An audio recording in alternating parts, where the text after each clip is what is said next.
Hello there, this is Al24 News. I'm Abdurrahim Kashur and to the headlines.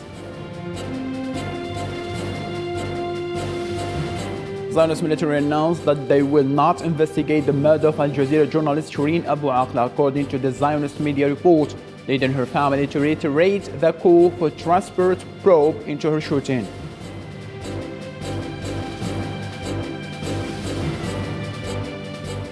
About 700 more Ukrainian fighters have surrendered in Mariupol, and Kiev remains silent about their fate.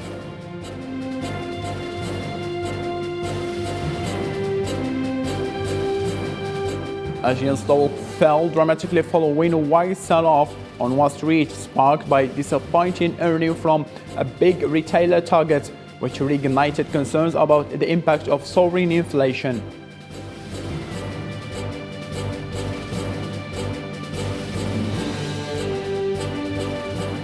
With supplies of baby formula at a dire low across the US, President Joe Biden on Wednesday invoked the Defense Production Act, directing ingredients toward manufacturers to try and ramp up inventory in coming weeks and months.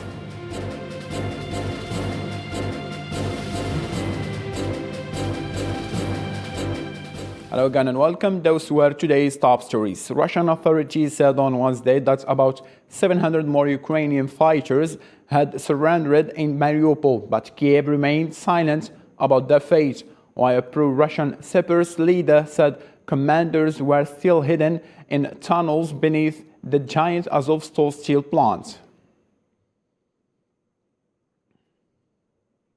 Donetsk People Republic leader Denis Poshil said to reports in Mariupol that more than 1,000 Ukrainian soldiers are still in the besieged Azovstal steelworks. The pro-Russian separatist says there were around 2,000 fighters at the Sepro World Industrial Complex. Just over half remain. The first option is to raise the white flag and lay down arms. The second option is to die there, just die. They chose the first option. According to our data, there were more than 2,000 people in the Azovstal plant. First, 265 came out, then 617, and then a little more than half of them stayed inside. As for war criminals and nationalists, if they lay down their arms, their fate will be in the hands of the courts. Numbers of residents of the southern Ukrainian city of Mykolaiv have started fleeing the city as Russian forces continue the shelling on the city. Many areas of the region have been devastated by the strikes as Ukrainian soldiers continue the attempt of resisting the bombing. Many civilians also decided to take up arms and support the army. Usama Ayadi on what follow. As Russian troops continue their expansion in the Ukrainian territories from the south of Ukraine, residents in the southern Ukrainian city of Mykolaiv on Monday surveyed the damage following Russian strikes. В інших лікарнях області було нанесено на білому полотні червоний хрест. І цей червоний хрест дуже добре видно з усіх дронів, з усіх самольотів. Все це видно. І тому ми думали, що це хоч якось, можливо, нас врятує від чогось. Але виявляється, що святого нічого в цій війні немає. Several dents and holes were seen on roads around the city, which were believed to be caused by bombs. Much of the fighting has shifted to the Donbass, but also has turned into a slog, with both sides fighting village by village. Будут мобилизовать мужчин, которые там остались, как ополчение делать. Как в Донецке и Луганске. Да, и как в Донецке и Луганске. Это хотят они такое сделать. Чтобы наши же земляки, то есть шли на ихнюю сторону и воевали же против же украинских войск. Это же... After several battles in the south between forces of the two armies, Russia announced the surrender of 969 Ukrainian soldiers, as Ukrainian Defense Ministry stated that they did not include top-ranking Ukrainian commanders, as 51 of the soldiers were transferred to a Russian-controlled area for medical treatment. Residents continue to do their best finding a way to escape the city, mainly women and children. However, many of the men in the area decided to take up arms and resist the Russian forces, while others decided not to leave their city, despite the unknown numbers of devastated buildings. The head of the American diplomacy, Antony Blinken, announced that the United States reopened its embassy in Kiev on Wednesday, closed in mid-February before the Russian special military operation in Ukraine. Blinken said in a statement after the American flag was raised that the U.S. stands with Ukraine in defending their homeland.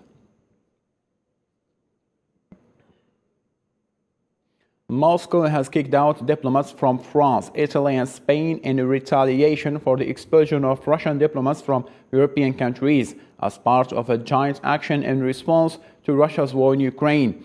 Russia said in a statement on Wednesday that it was expelling 34 employees of French diplomatic missions in Russia and gave them 2 weeks to leave the country.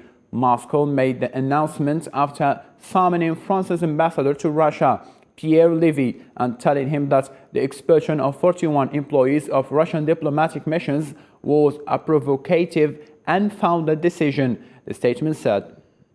The ministry also later on said that 27 employees of the Spanish embassy in Moscow and the Spanish consulate general in St. Petersburg have been declared persona non grata and will have 7 days to leave Russia. European Commission President Ursula von der Leyen announced on Wednesday that Brussels has offered exceptional new macro-financial assistance for Ukraine in an amount of up to €9 billion in 2022. We are proposing for Ukraine to top up the significant short-term relief provided until now with a new exceptional macro-financial assistance to Ukraine of up to €9 billion in 2022. National Security Advisor to President Joe Biden said on Wednesday that the United States is confident that Sweden and Finland will have an effective procedure for joining NATO and that Turkey's concerns can be addressed. Hussein Burkan. Finland and Sweden have filed their application to join the alliance in an unexpected turn of events after Russia's adventure in Ukraine, which ended decades of military non-alignments.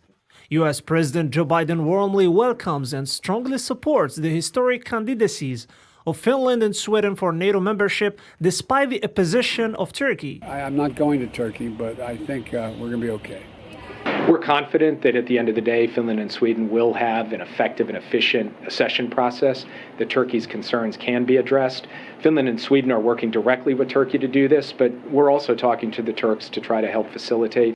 The White House stressed that the United States will not tolerate any aggression against them. The United States is prepared to send a very clear message, as are all of our European allies, that we will not tolerate any aggression against Finland or Sweden during this process. In the same context, U.S. Secretary of State Antony Blinken met his Turkish counterpart, who voiced his concerns about the quick escalation of events, namely NATO expansion. But with regards to these possible candidates or already candidate countries, we have also legitimate security concerns that they have been supporting terrorist organizations. In turn, U.S. Secretary of Defense Lloyd Austin received his Swedish counterpart at the Pentagon, affirming that the United States strongly supports Sweden's adherence to NATO. The United States strongly supports Sweden's application for NATO membership. Our two militaries routinely exercise together. Your capabilities are modern, relevant, and significant. Sweden has now applied for membership in NATO. It is a manifestation of our commitment to transatlantic security and transatlantic cooperation. The whole joining process, which requires the unanimity of the members of the Atlantic Alliance, is at risk of blocking as Ankara accuses Sweden of being the nursery of terrorist organizations like the Kurdish PKK and criticizes the two Nordic countries for not approving requests for the extradition of people accused of being terrorists, as well as having frozen arms exports to Turkey. U.S. President Joe Biden said on Twitter on Wednesday that he welcomed the last decision of Finland and Sweden to submit the application to join NATO. He expressed his welcome to hosting the presidents of the two countries in the U.S. for further discussion.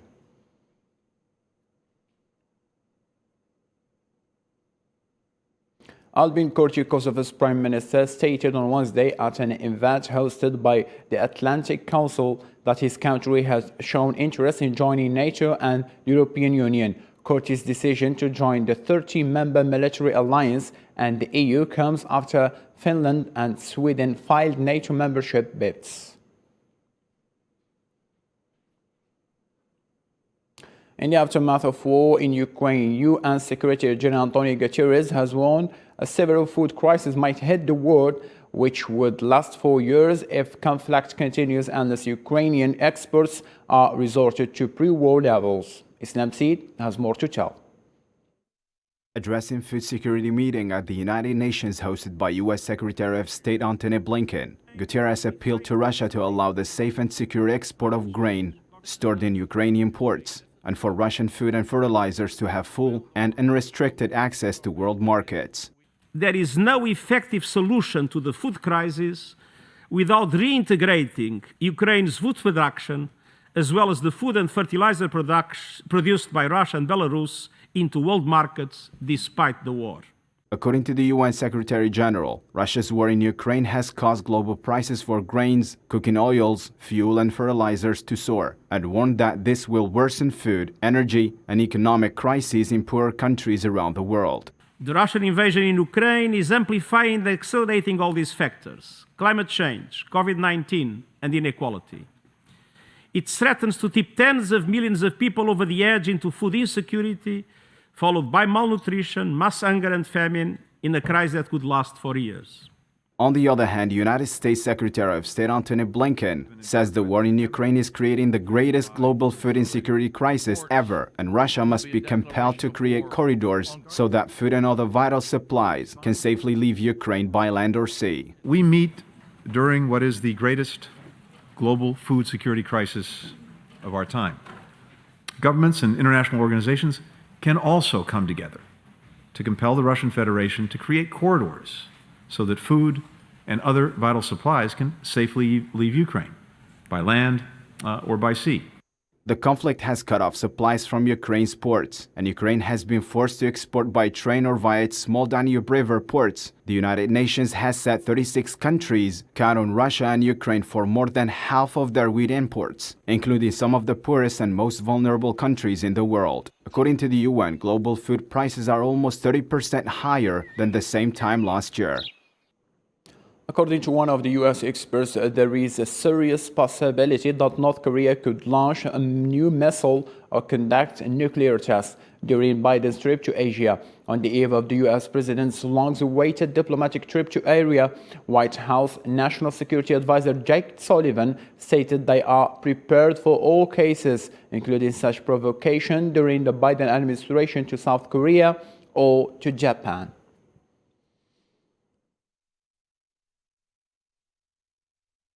We've said from this podium, we've said at the State Department, and we've indicated in quite clear terms that our intelligence does reflect the genuine possibility that there will be either a further missile test, including long-range missile test, or a nuclear test, or frankly both, in the days leading into, on, or after the president's trip to the region. We are preparing for all contingencies.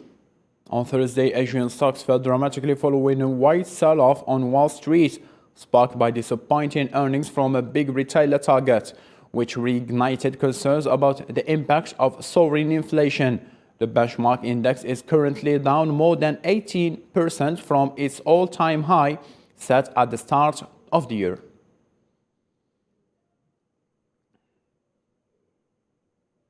North Korea said that almost 2 million individuals have been infected with the fever since late April. North Korea's breakout coincides with a slew of weapons tests, including its first intercontinental ballistic missile launched in over 5 years in March.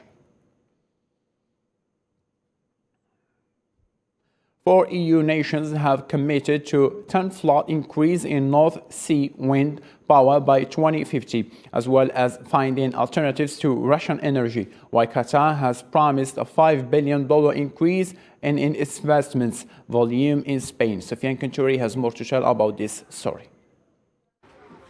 Germany, Denmark, the Netherlands and Belgium announced their desire to double the North Sea wind energy production capacity in order to assist the Union and to meet its climate objectives.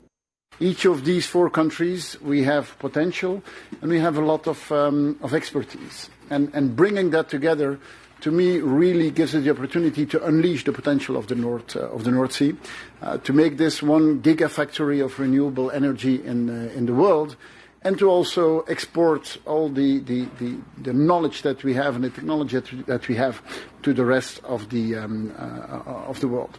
The countries want to increase wind power capacity fourfold by 2030 to 65 gigawatts and then tenfold by 2050 to over 150 gigawatts. As a result, Europe is seeking to reduce Russian gas purchases by two-thirds this year and totally by 2030. Indeed, Putin's war highlights the risks we have taken to be too dependent on Russian fossil fuels. So we must, and I'm deeply convinced, we can meet these challenges by very concrete action.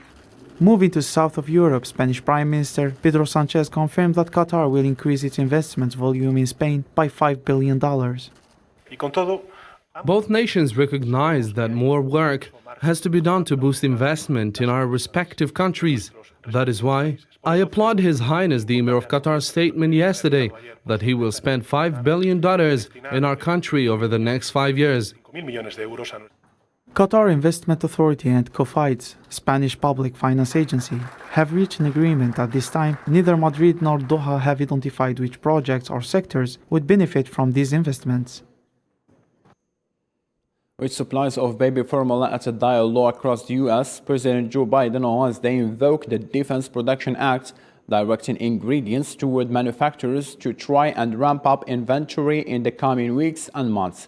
The Defense Production Act gives the government the ability to require suppliers to direct needed resources to infant formula manufacturers before any other customers who may have ordered that good. Baby formula stock at U.S. supermarkets have been decimated after the nation's top manufacturer, Abbott Laboratories, recalled its products in February, owing to complaints of bacterial infection in infants.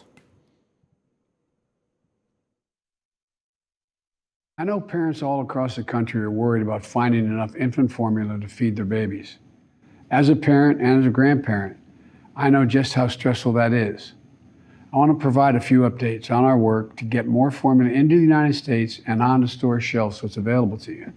Today, I'm invoking what they call the Defense Production Act to ensure that manufacturers have the necessary ingredients to make safe, healthy infant formula here at home.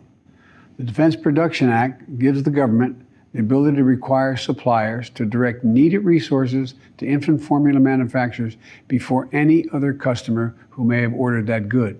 And I'm also announcing Operation Fly Formula. That's to be able to speed up the import of infant formula and start getting more formula in stores as soon as possible. I've directed the Department of Defense and the Department of Health and Human Services to send aircraft, planes overseas to pick up infant formula that meets U.S. health and safety standards so we can get it on the store shelves faster.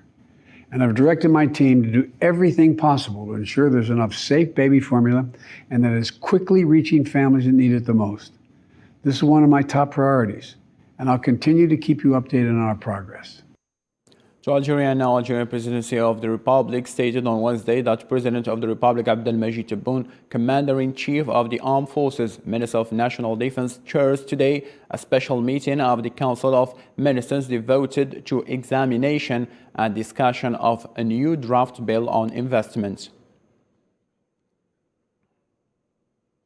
Still in Algeria, three public banks, the Algerian International Bank, National Bank, the Algerian People's Credit, and the Algerian External Bank, intend to set up the banking agencies in several African countries. Meanwhile, the External Bank of Algeria initiated efforts to open an office for its agency, the International External Bank of Algeria, in France, in order to respond to the concerns expressed by the Algerian community residing in there. The project constitutes a real opportunity for Algeria's economic brilliance, especially in the African continent.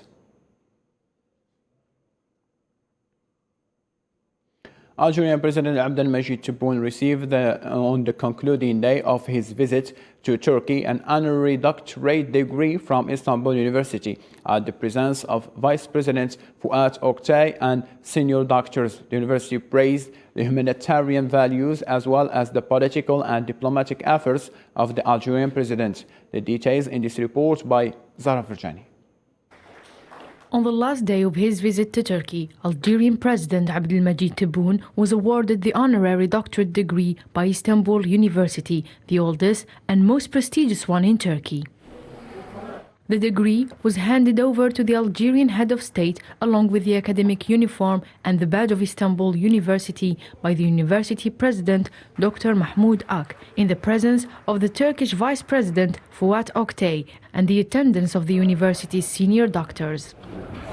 The university shed light on President Tebboune's efforts in promoting international cooperation and his endeavor to respect the values of democracy as well as to strengthen the long-standing relations between Algeria and Turkey. The president of the Algerian Republic, Abdelmajid Tebboune, was throughout his life a politician, believing in the virtue of democracy and believing in its support. During his presidency, improvements were achieved in the areas of promoting human rights, the rule of law, independence of the judiciary, and combating corruption. Important steps were also taken to prevent all kinds of racism and hate. After receiving an honorary doctorate degree, the President of the Republic delivered a speech in which he expressed his gratefulness to Istanbul University. I, as you have awarded me the honorary degree of Istanbul University, welcome this honor with great gratitude, and I will, as long as I live, carry an appreciation to this honorable country and to its people. Algerian President also praised what Turkey had achieved under the leadership of President Erdogan and his effort to develop his country in all fields. I wish them success in taking care of this vital resource and its pioneers. May this success witness the originality of the Turkish state and its modernity that is evident in Turkey's progress and development under the wise leadership of His Excellency, the President, my dear brother, Recep Tayyip Erdogan. Algerian-Turkish relations are experiencing very remarkable progress. The Turkish officials hailed the prominent role of President Tebboune in strengthening the ties between the two countries in all dimensions, including cultural and civilizational ones. And for more on the importance of such honorary doctorate, we asked two academians, and they had this to say. Well, the President, Abdelmajid Tebboune, has been awarded by this honorary degree as a way of obvious recognition and consecration. This such grant is often conferred, I would say, to a prominent and highly regarded and even appreciated persons, I would say. It comes like to gratify all the great work provided up today by the President Abdelmajid Tebboune. And as we can easily also today testify and even recognize that the hard work achieved and even fulfilled in, frankly speaking, a very difficult context, the country status handed over, the pandemic crisis, the worldwide even economic crisis, the security and sovereignty issues, I would say. The President, by this award, in my point of view, has shown that he is an added value as a President, first of all, and as a state as well. The Algerian state, under his authority, I would say, has moved forward in several targets internally by defending and respecting the values of democracy and even citizenship, and even promoting maybe a new dynamic of the civil society is the best proof. I think the President is looking for a strong civil society state consolidated by a united home front in order maybe to protect our country from any risks, of course, whatever their nature or origin. The visit was very strong, and the meaning of this honorary degree to the Algerian President Tebboune was very valuable, welcome very much, and also make a big noise, big welcome, big news in Turkish media. So we are very hopeful, and we are very positive about this visit. And as academicians also, we continue to work for a long time with our Algerian colleagues and academicians. So we'll continue, but this visit and this program gave a big boost to Turkish-Algerian academic relations and also cultural relations. Of course, when the relations depend on trust and love and confidence and sincerity, it improves very much, and that is what we are seeing in Turkish-Algerian relations, especially on the academic field, but in all areas. So we are we appreciated the visit, and also we're very happy to have the president in our university. Thank you very much.